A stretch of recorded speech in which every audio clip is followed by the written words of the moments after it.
जन विश्वास बिल सुनने में बहुत कॉमन सा लगता है, लेकिन ये बहुत इंपॉर्टेंट है। चलिए बताता हूँ, लेकिन उससे पहले एक छोटा सा सवाल। अगर किसी दुकानदार से कंप्लायंस में कागजी गलती हो जाए तो क्या उसका जवाब जेल होना चाहिए?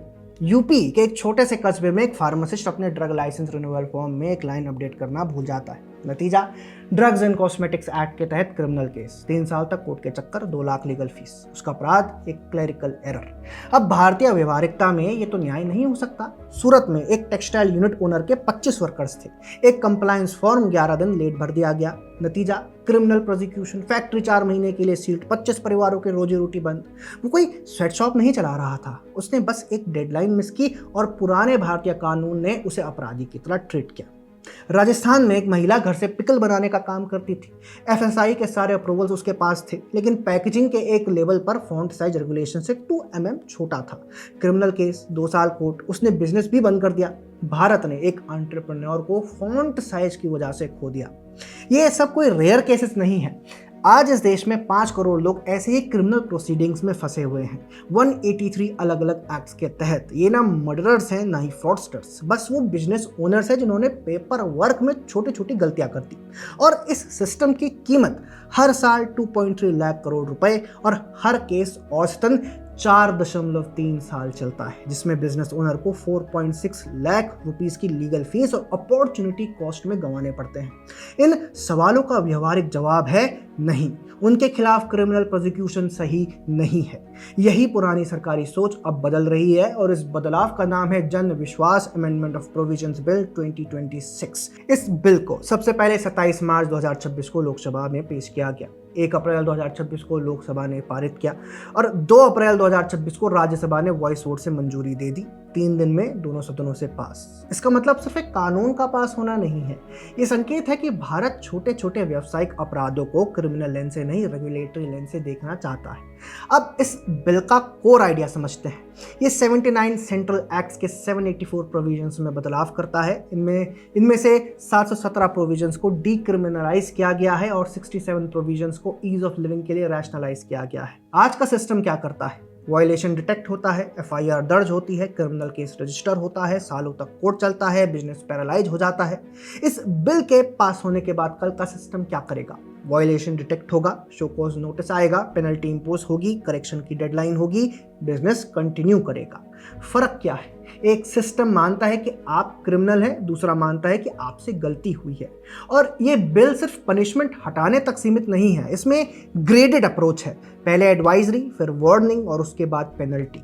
अगर गलती सच में अनइंटेंशनल थी तो सिस्टम पहले सुधरने का मौका देगा, बार बार उल्लंघन होगा तभी सख्ती बढ़ेगी। इसीलिए इसे ट्रस्ट बेस्ड गवर्नेंस कहा जा रहा है। यही जन विश्वास बिल का आधार भी है।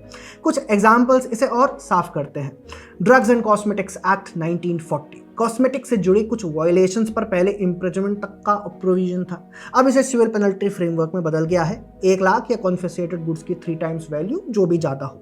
नेशनल हाईवेज एक्ट 1956, कुछ मामलों में जहां पहले जेल थी, अब 10 लाख से 1 करोड़ तक की सिविल पेनल्टी का फ्रेमवर्क आया है। गलती की सजा खत्म नहीं हुई, बस वो सजा प्रोपोर्शनेट हो गई। और ये रिफॉर्म यूं ही रातों रात नहीं हुआ।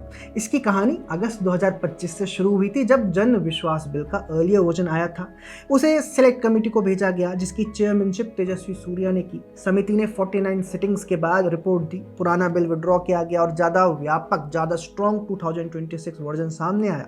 ये शॉर्टकट नहीं था, ये वाइडर कंसल्टेशन के बाद बेहतर बनने की प्रक्रिया थी।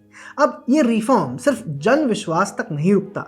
2017 में जीएसटी आया, 17 अलग अलग इनडायरेक्ट टैक्सेस को एक में मिला दिया। महाराष्ट्र से गुजरात जाने वाले ट्रक को बॉर्डर पर रोका नहीं जाता, पेपर्स नहीं चेक किए जाते, ब्राइब्स नहीं देनी पड़ती। इंटर स्टेट मूवमेंट टाइम 30% कम हुआ। JAM trinity, Jan Dhan, Aadhaar, mobile, 52 crore bank accounts, 34 lakh crore से ज्यादा डायरेक्ट बेनिफिट ट्रांसफर्स। वो सब्सिडी जो पहले हर रुपए में से 85 पैसे करप्शन में खो जाया करती थी, अब सीधे सीधे लाभार्थी के खाते में पहुंचती है। Faceless assessment, income tax assessment में अब कोई ऑफिसर आपके सामने नहीं बैठता, फाइल हाथ में लेकर, आंखों में इम्प्लिसिट डिमांड लेकर। आपका केस रैंडमली किसी भी ऑफिसर को असाइन होता है कहीं भी देश में। करप्शन का मैकेनिज्म ही पूरा खत्म हुआ। देखिए pattern, GST, jam, faceless assessment और अब जन विश्वास। हर रिफॉर्म एक ही कार्य करता है, सिटीजन और स्टेट के बीच फ्रिक्शन का एक पॉइंट हटाता है।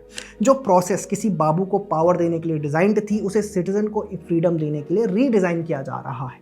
कॉमर्स मिनिस्टर पीयूष गोयल ने कहा कि ये बिल आम लोगों, स्टार्टअप्स और एमएसएमईज पर भरोसे की भावना दिखाता है। पीएम नरेंद्र मोदी ने इसे ईज ऑफ लिविंग और ईज ऑफ डूइंग बिजनेस के लिए मेजर बूस्ट बताया। तो साफ है, ये सिर्फ कानूनों की लिस्ट नहीं, एक गवर्नेंस फिलॉसफी में बदलाव है। अब सवाल ये है, क्या इससे हर प्रॉब्लम खत्म हो जाएगी? जवाब है नहीं, लेकिन इतना तय है कि 60% केसेस सिर्फ 3 सेक्टर्स में कॉन्सेंट्रेटेड है, टेक्सटाइल्स, फार्मास्यूटिकल्स और फूड प्रोसेसिंग। यही वो सेक्टर्स हैं जो मेक इन इंडिया की रीढ़ है। यही वो सेक्टर्स हैं जहां 6.3 करोड़ एमएसएमईज काम करते हैं, जो 11 करोड़ भारतीयों को रोजगार देते हैं। जब कंप्लायंस का डर कम होता है तो एंटरप्रेन्योर अपना टाइम फ्रेमवर्क और लीगल एंजाइटी में नहीं, प्रोडक्शन, हायरिंग और एक्सपेंशन में लगाता है। यही तो असली ईज ऑफ डूइंग बिजनेस है, जहां सिस्टम ट्रस्ट करता है, सिर्फ पनिश नहीं करता। और यही वजह है कि जन विश्वास बिल 2026 इस साल की सबसे अहम रेगुलेटरी रिफॉर्म्स में से एक है। गुड गवर्नेंस बड़े बड़े भाषणों में नहीं होती। गुड गवर्नेंस तब होती है जब लखनऊ का फार्मासिस्ट एक छोटी सी गलती के लिए 3 साल कोर्ट में नहीं बिताता, जब राजस्थान की वो महिला फोन साइज मेजर करने की जगह अपना बिजनेस बढ़ाने पर ध्यान देती है। यही है गवर्नेंस, जब सिस्टम पार्टनर की तरह बिहेव करे, सस्पेक्ट की तरह नहीं।